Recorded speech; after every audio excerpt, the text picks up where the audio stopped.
Welcome to Election Desk on Ghanaweb TV. Today, we are interacting with another candidate vying for the NDC General Secretary. Before we meet our guest, let's take a break. My name is Edward Smith Anamali. Welcome back. Our guest today is Mr. Elvis Afriyie Ankrah. For those who don't know him, we are in the World Cup year. I guess you've heard a lot about him.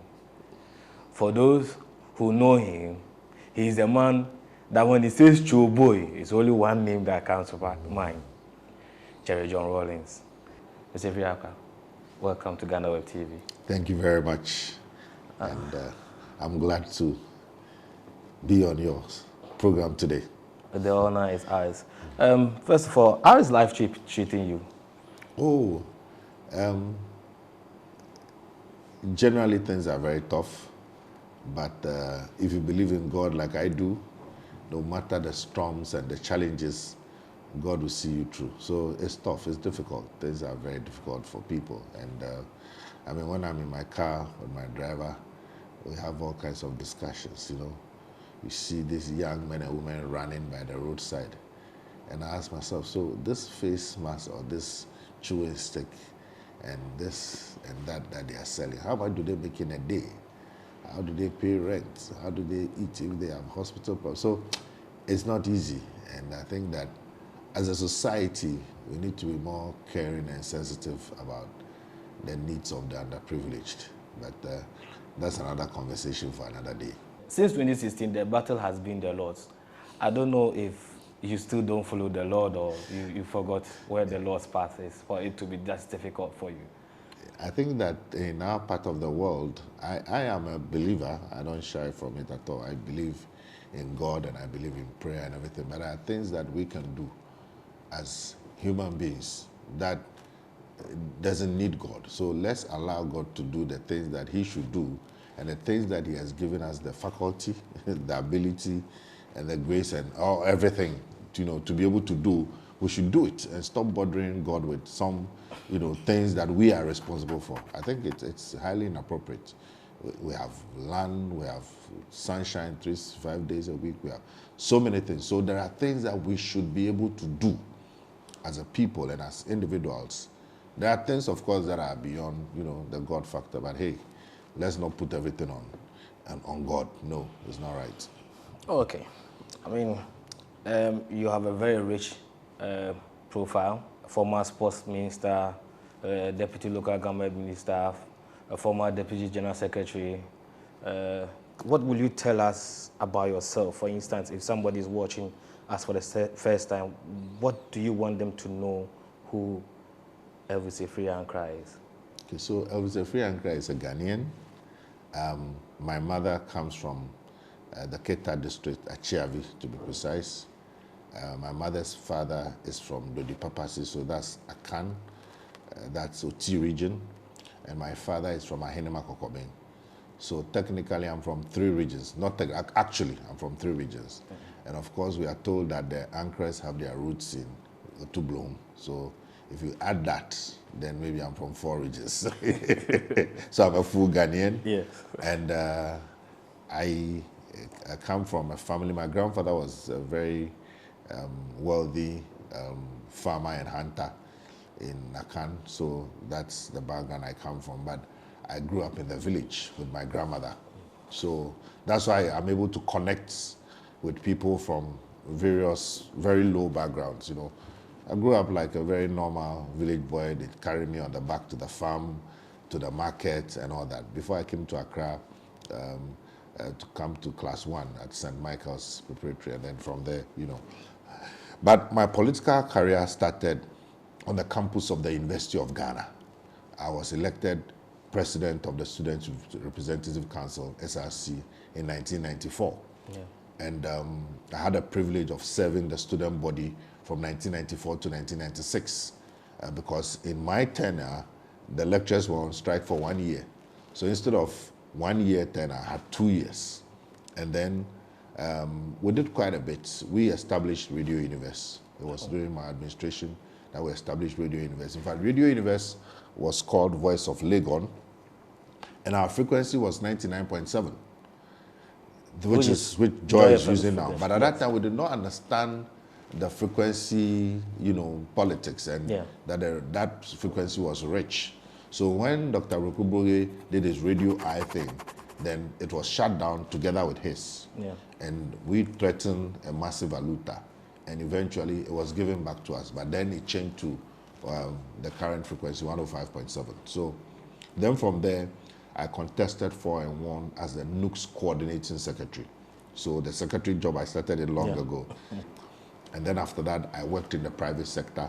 I was a sales and marketing executive with Mechanical Lloyd. We sell BMW, Range Rover, Land Rover, So I'm a salesman. That's one of the strengths that I have. I can sell anything. In fact, I can sell snow to the Eskimo because we are trained to sell. And it's not easy getting people to part with 100,000, 150,000 for those luxury cars in those days. But in a year, we're selling 40, 50 cars. So we were trained to do that. And then in the year 2000, I was prevailed upon to contest for the Ayawaso West Wogon constituency as a parliamentary candidate. So I didn't even go for primaries because there were issues with that election in 1996 because of the previous election, the previous MP, and the matter went to courts.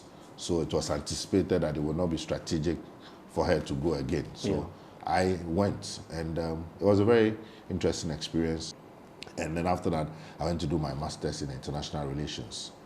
When I came back, I was on the verge of, I had actually gone to ECOWAS to put in an application for a job in ECOWAS. And I was expecting a response because I had spoken to Dr. Chambers and all that. And then Mr. Atuahwe called me and said he wanted me to be the deputy campaign spokesperson for the Prof. Samuel's presidential primaries. It was a very difficult decision to make. Go to ECOWAS, go and earn some good dollars, because I had studied international relations, so that had been my interest. Work with an international agency, ECOWAS, AU, or the United Nations. So local politics was not part of my plan.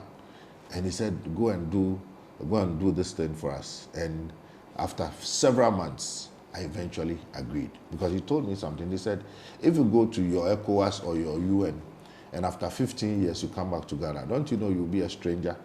And your colleagues would have gone ahead of you. So what will happen to all the experience you gathered as SRC President NUCS? So that really got me thinking. So I took up the challenge. And so myself, Ludwig, and Rojo, we went around with Prof. Samuels around the whole Ghana. We went to almost every city, town, village, every nook and cranny. It was a very, very eye-opening experience. And that is where I gathered a lot of data and network with the grassroots. So my phone now, I have about 12,000 contacts on my phone. 80% of them are party people. And these are not people that I just know. I know them personally. 12,000 contacts? Yes. That you actively engage? Yes, and I'm on about 400 platforms. 400 platforms? Yes. So you have enough battery for that? Well, so that's why it's constantly on charge. You see, I'm surrounded by power banks and different kinds of power banks, Oh, wow. And my phone keeps going off. I keep changing them. Almost every 6 months I have to change the phone because the phone gets tired. Anyway, so we did that, and then Prof. Samuels won the primaries. Then in 2004, I was made the deputy campaign manager for the Mills campaign. Prof. Salabi was a campaign manager, and I was his deputy. But in that campaign, I quite remember you were very, very active. Yes. Until I think later on that I got to even know Alabi was leading. I always thought you were the one leading the campaign. Yes. Because he was then the pro-vice chancellor of UPSA. Yeah. And so he had to juggle the two. So in certain times, when he was on holidays, then he would join the campaign full time. But during school time, he wasn't in front. So I was virtually running. But we had a very, very solid relationship. I reported to him every day, morning, evening. Yeah. And there's a lesson in that, loyalty. Yes. Because people say, oh, now you are in charge. I said, no, I was not appointed campaign manager. He is my boss. And it paid off, because after that election, then in 2005, I contested for and won as the Deputy General Secretary at the Koforidua Congress. Yes, yes. So when we came back, I was put in charge of operations. And we were in opposition. We had been in opposition from 2000, you know. So, and I believe that you must always work, earn your keep. So I applied for a job at UPSA. And at that time it was IPS. And then on the panel was, of course, Professor Alabi, who I had been loyal to. Yes, so he paid you back with the job. You know, of course I was qualified, but I mean, can you imagine if there had been a frosty relationship and I had been arrogant and disrespectful to him? You know, that, oh, now I'm in charge. I'm sure I wouldn't have gotten that job, irrespective of my qualifications. Because you don't only get the job because of your qualifications, but other factors as well. Yes, certainly. And so I was head of English and Communications Department. For me, I think that was one of my most exciting periods in my life, from 2005 to 2009, when I was a full-time lecturer, and I was also a full-time Deputy General Secretary in charge of operations. So teaching students, you know, supervising their dissertations and all that. Great experience. You learn a lot. You develop your intellectual capacities as well. And then at the party front, because I was in charge of operations, being in charge of operations for a party means that everything from electoral issues to strategy to security or even fundraising were within my domain. And I worked very closely with somebody like Captain Kojo Chikata, and we won that election. And then I was appointed as Deputy Minister for Local Government, which I also, I think, handled to the best of my ability. My office on Fridays, it was called the clinic, because I had a peculiar problem. Unlike many of the other ministers, I had come from a place where I had very strong relations with the party and the grassroots. So when people come from Tamale, Sunyani, Afiade, wherever they come, they don't know anybody. It's me they will come to.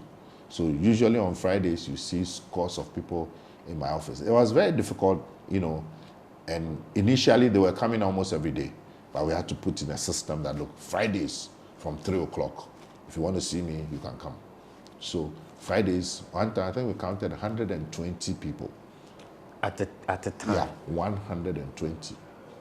And my policy was that I'll see everybody. And in between, you have to work. Your minister sends you a file. You have to work on it. You know, something, you have to go for a meeting. And they'll wait. And then I'll finish and I'll see every single person.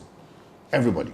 Every single person. That's how I managed them. And I think it helped because when, may God rest his soul, Professor Samuel passed away, by June 2012. And after the funeral, September, I was made the campaign coordinator. July. Right? July. You know, it wasn't difficult for me because I had already established very solid relationships with the party grassroots. So then, of course, we won that election as well. And then I was made a Minister of Sport. The president gave me 2 mandates: qualify us for the World Cup and also restructure the youth front, and that includes the Youth Employment Agency, you know? Yes. Oh, no, NYEP. NYEP, yes. National Youth Employment Program. Now, what the story that has not been told is that it is our government, under the direction of President Mahama, led by me, that streamlined and restructured the JIDA program. So it's an irony when people rather tend to actually lambast the NDC government for JIDA. But it was the same JIDA program that was fraught with some issues of corruption, for which I think 2 people eventually had to go to jail. It was the NYEP, okay? Yeah, but if you had done it so well... No, hold on. So we had the NYEP. When we took office, we found so many issues with the NYEP, starting from when it was established. See, the problem was the way it was established, the structures and the systems that were in place. There was no clear-cut mode of financing. So the financing was haphazard. When bills accumulate, you have to go to Finance Ministry and go and lobby and then get paid. We introduced a tax component, money from a source that will be coming regularly. Ways in which contracts are awarded. it was a situation where the service providers would rather bring the contracts. We changed that. We said service providers can no longer bring contracts. The institution itself will sit down and then source of contract and no more sourcing. Yeah. So we actually restructured it. But by then, the issues were already there. But the focus was on those issues. And of course, there were exaggerations. Things like, what do you call it, guinea fowls flying. There was nothing like that. Absolutely nothing. Absolutely nothing. Those were some of the exaggerations that occurred. But those were things that were said by people. Yes, of course. Many things are said by people, but I'm telling you on the record that those are not facts, okay? It will amaze you if you go and find that document and you look at it and you look at the things we put in place, the restructuring, you'll be amazed. But anyway, so those were the two mandates. And then, of course, the World Cup, which we qualified for, beat Egypt. Then things started happening, you know. Some of the things I heard was that I was becoming too powerful, I was becoming too popular, and all kinds of things, you know. So long and short is that what people do not know is that behind the facade of what happened in Brazil, there were machinations behind it. I know a lot of people have talked about Brazil and then the bitter part of it and things like that, but for you, as a public official, what did you learn from that? What really was the big lesson that you learned from that? And also, what about you that you heard that really struck you, that you get into your head like, no, this is not me? I mean. Okay, so with the benefit of hindsight, I probably shouldn't have. You know, government is government. If the government and the president say we don't have money, who cares? You understand me? I should have just left it. You know, they would have said whatever they want to say, but it would have saved me a lot of headache. It's not worth it. And I will advise, and I've been saying this, that the current minister in this economic crisis, hey, don't bother our supporters. You want to go and watch the World Cup, you can start walking, pass through the desert. You get there. If you have your own money, get your ticket and go. So those were the lessons, of course, and fortunately enough, the commission was a blessing in disguise. Because there were all manner of, there were all manner of, you know, wild stories. I'll give you just a few. There was this story that my wife was the cateress. I mean, so you ask the question that what are some of the things that when I heard, I mean, my wife, she has absolutely nothing to do with cooking. The only reason why she went was because we buried her mother 3 weeks earlier. So I took my wife and my 2 kids, because the other one was in boarding school. So I bought the ticket myself, Air Portugal, and took them. It was not a government expense, but it was a story out there. They said my mother was in charge of replica jerseys. Yeah. What they didn't know was that my mother doesn't even live in Ghana. My mother has never lived in Ghana since I was 6 months old. She doesn't know the difference between corner kick and penalty. She has no idea. So when I told her, Mommy, they said, you are in charge of replica jerseys. She said, what is that? She has no idea. You know, some of the stories. Some wild stories. Coconut. Yeah. You know, I woke up one day and there was one of the papers with me sitting with some ministers and things with coconut in front of us. And they said the coconut, some said it was $200, $2,000. There was nothing about coconut. I drink coconut always. I mean, I'm a healthy, conscious person. So coconuts, coconuts were virtually free. And even if you buy, it's less than $1. Nothing, all manufactured. It was later that I got to know that there were some unseen hands behind it. But, you know, I keep saying that if those things had not happened, and especially if the commission had not been put in place, and if reports officially there, which shows clearly I was audited by Ernst & Young. Ernst & Young, you know what it means to be forensic audits by Ernst. They were asking for receipts for water. And we provided everything. By the time I was leaving office, the World Cup money itself, which government gave to us, $4.444 million was left in the account. So when I sit back, I said, this was a blessing in disguise, because there's a report that vindicates me, that shows everything that we spent, accounted for and everything. So, hallelujah, we thank God. Okay. Thank you for that extensive profile, but we'll take a short break and then we'll continue after that. All right.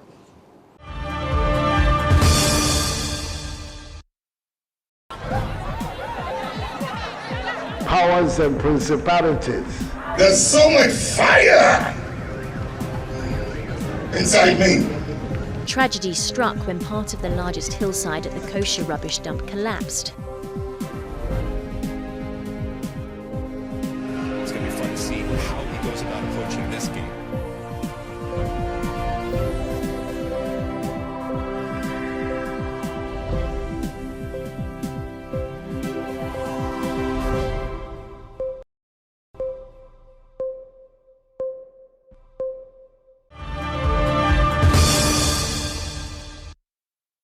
Welcome back. This is Election Desk on Ghanaweb TV. Before the break, we've been talking to Mr. Elvis Afriyie Ankrah, a person, who needs no introduction, but we are here to delve into his ambition to become General Secretary of one of the biggest parties in Ghana. In fact, the biggest opposition party in Ghana. Mr. Elvis Afriyie Ankrah, you have been Director of Elections in 2020 when the party lost woefully to the current government. Yes, you have a very good experience in election and election-related issues. Why should you be given the chance as the Chief Administrator of the party when you were Director of a single unit, which is election, and didn't do well? Okay, thank you. First of all, we did not lose woefully. Before I became Director of Elections, in 2016, I focused on one of my constituencies, which was Akan constituency, because I felt that seat was in danger. And then, of course, I was given a role to coordinate the religious bodies. So those were the roles that I played behind the scenes. And in 2016, we lost. We got 106 parliamentary seats. MPP had 169. We lost by almost 1 million votes. And when I came on the scene, of course, working with the team and the rest of the executives, we had a program that we put in place. We presented it to leadership. There were delays in funding, but you should understand those were difficult times, COVID and all that. So funding came actually late. In fact, you'll be surprised to know that we actually got the bulk of our funding barely a month to the elections. Yes. We were, per our plan, we were supposed to have done this in 16 months. So you just put that in context. And yet, in spite of that, we were able to train 154,000 people within a space of less than a month and deploy them to all the polling stations. And through their vigilance, our duties in 2020, and it's important that I say this, in the past, the Election Directorate was in charge of the entire process, from the time the election begins to collation and transmission of results. 2 of those factions were taken away because of the 2016 experience and given to an IT directorate, which was created at the Congress, the Accra Congress.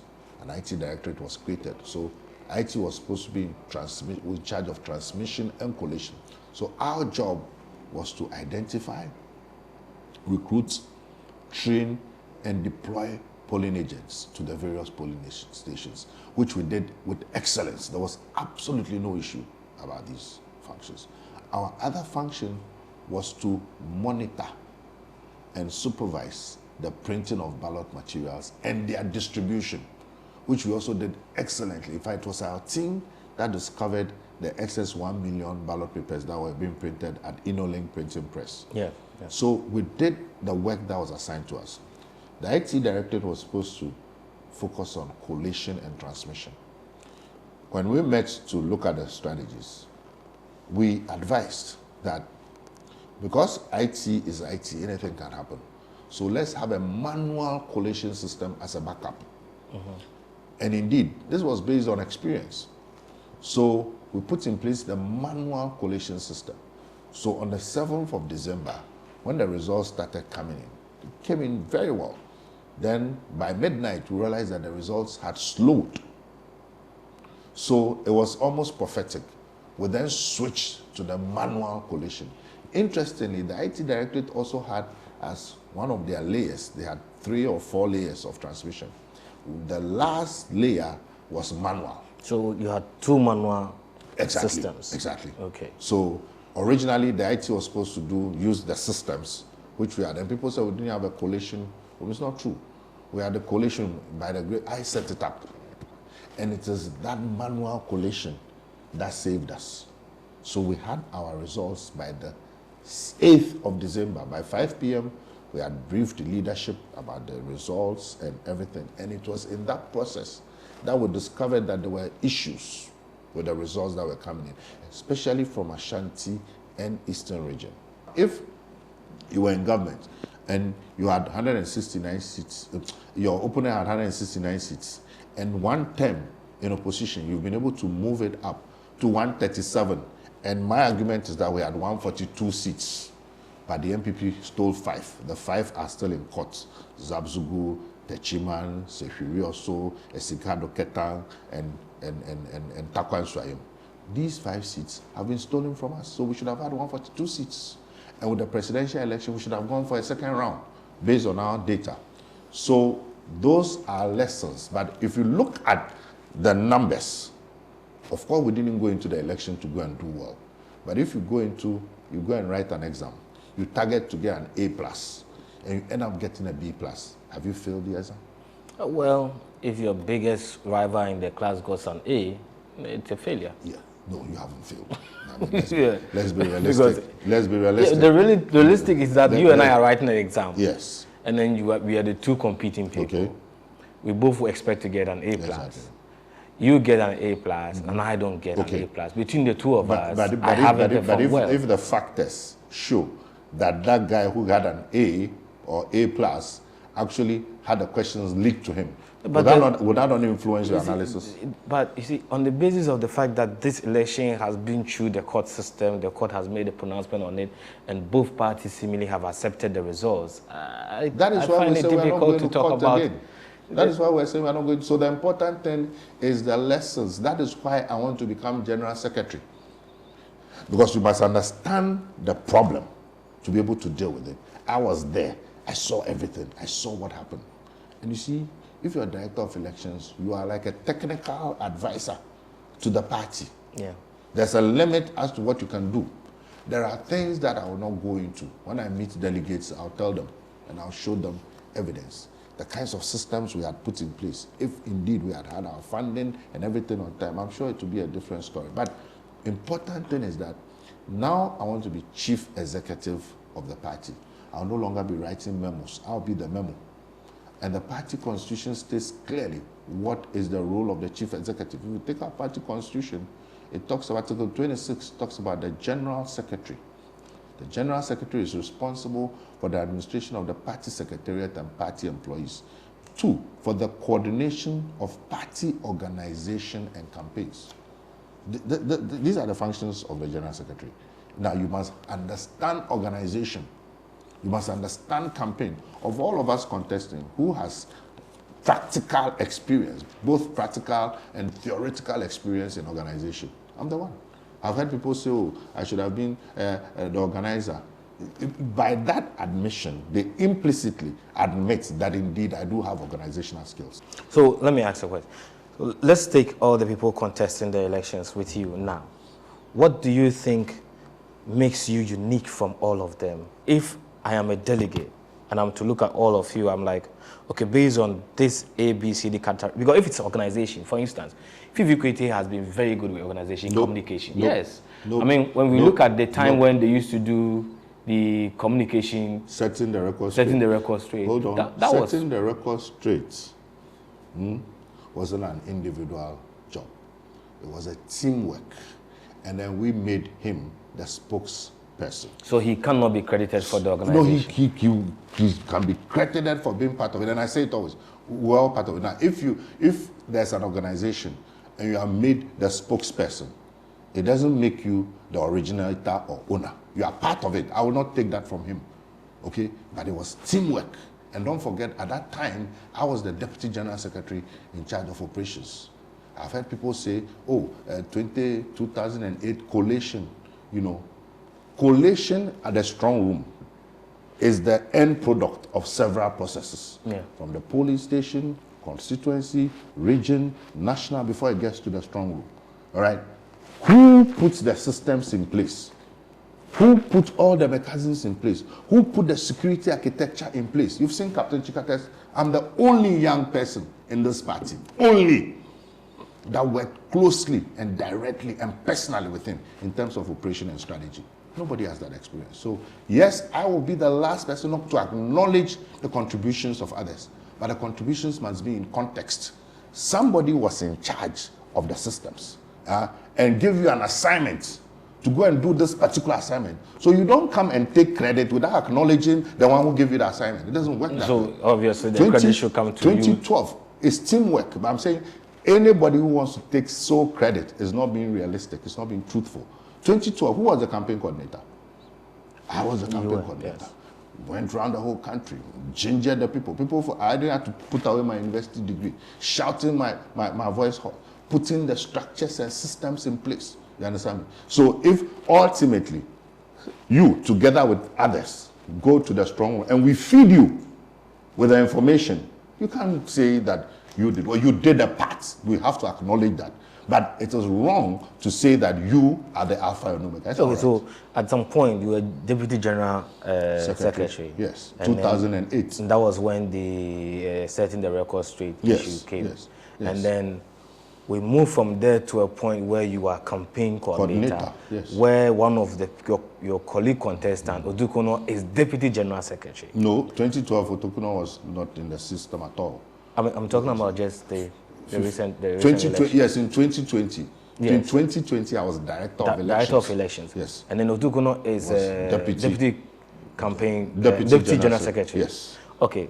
Is it fair to say that considering the position he occupied and where you are and how you explain the Director of Elections role, that in some way you can say that he can be credited with the success that you said you achieved, even though you didn't go into an election to do well. Mm-hmm. Is it fair to say teamwork. that? It's teamwork. I am one person who doesn't like to take singular credit. What I detest is for somebody who played parts of a role, which is important, to claim credit for the entire system. It's not correct. It's not accurate. In any case, that is one. If assuming that you even give that to him, right? None of them has been a national campaign coordinator before. You know what it means to be a national campaign coordinator? You know what it means? Yeah, you explain it to us. The whole country, the campaign, 275 constituencies. And mind you, there are people who were given one constituency, they couldn't perform. The numbers dropped, descended like a waterfall. And I held my own as a campaign coordinator, led the campaign, the entire country, and we won an election. 2008, the same, won an election. Apart from that, I'm talking about, you see, I've read this to you. For you to be an effective general secretary, your human relations are critical. I've told you about how I manage people. Our party is a congress. You have all people from all walks of life. You must have that temperament, that capacity to be able to engage all manner of people. Rich, poor, young, old, educated, uneducated. This is something that I've demonstrated over the past 22 years that I've been in forefront of party politics. Relationships, the ability to listen to people, no matter who they are. Apart from that, this party is 30 years old. We are going through a generational evolution. You have the Rollins and his generation. You have President Mills and his generation. You have President Mahama. You have the cadres.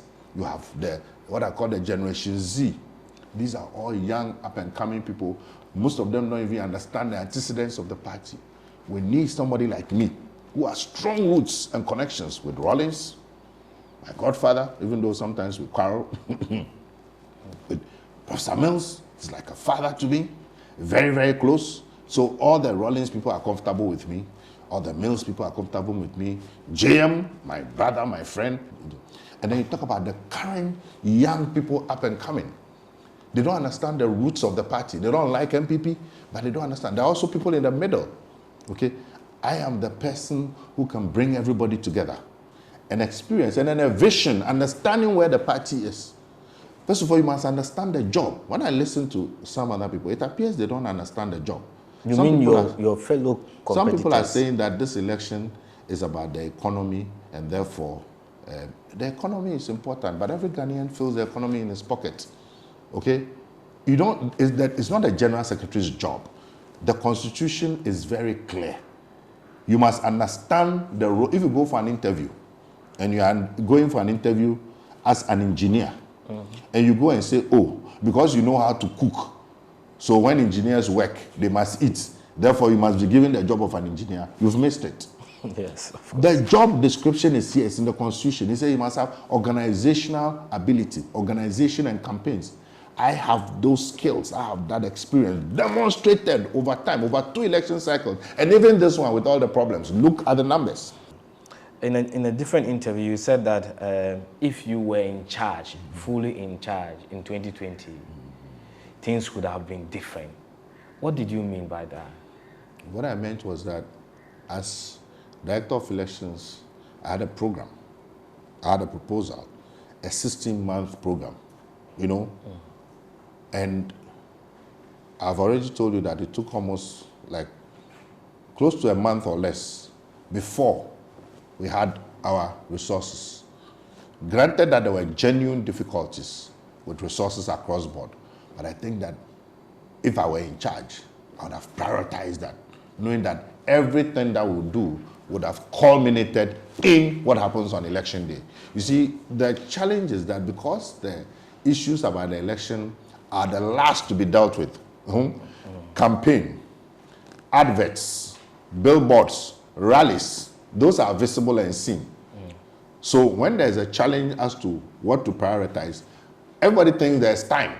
There's time. Oh, December. But really, there's no time. There's no time, yes. So from where I sit, when I become General Secretary, I'm going to focus a lot on the electoral system and architecture. If you ask me, 60-70% of our time, energy, and resources should be on the electoral architecture and systems. What campaign are you going to do again? Everybody knows the issues. People are feeling it in their pocket. The dollar is speaking. Petrol price is speaking. So it is the systems that you put in place. That is what will ensure that when the people vote, it's reflected. So that's what I mean. You have also said that you will bring back the NDC spirit. What is the NDC spirit? You have to be NDC to understand. The NDC people understand. Well, that is true, but the NDC doesn't vote for itself. It relies also on a large majority of Ghanaians who don't associate with political party to make a decision as to who becomes the next government. And I think that it's important for them to also know, if they're going to decide that your party becomes the next government, know what spirit they are voting for and what you mean by that. Spirits are not seen. So when the spirit comes, you will see the manifestation. But on a more serious note, I was privileged to be in Cape Coast in 1992 at the party's first rally. I've been around 1996, and apart from 2000, apart from 2020, where the spirit was really there, but somehow the MPP manipulated the system and we lost. Anytime we're going to win an election, there's a certain atmosphere that comes within the party that makes people ready and willing to go the extra mile. People are ready to die for the party. When we meet and gather, you can literally feel the electricity, the vim, the vigor, the energy, Now, like I said, 2020 was there to a large extent. But because of the defeat and the things that happened, people have become, despondent, discouraged and everything. And people want to be rallied again. That is why. Join us as we continue the conversation with Elvis Afriyie Ankrah on November 21st, 2022 on Ghanaweb TV.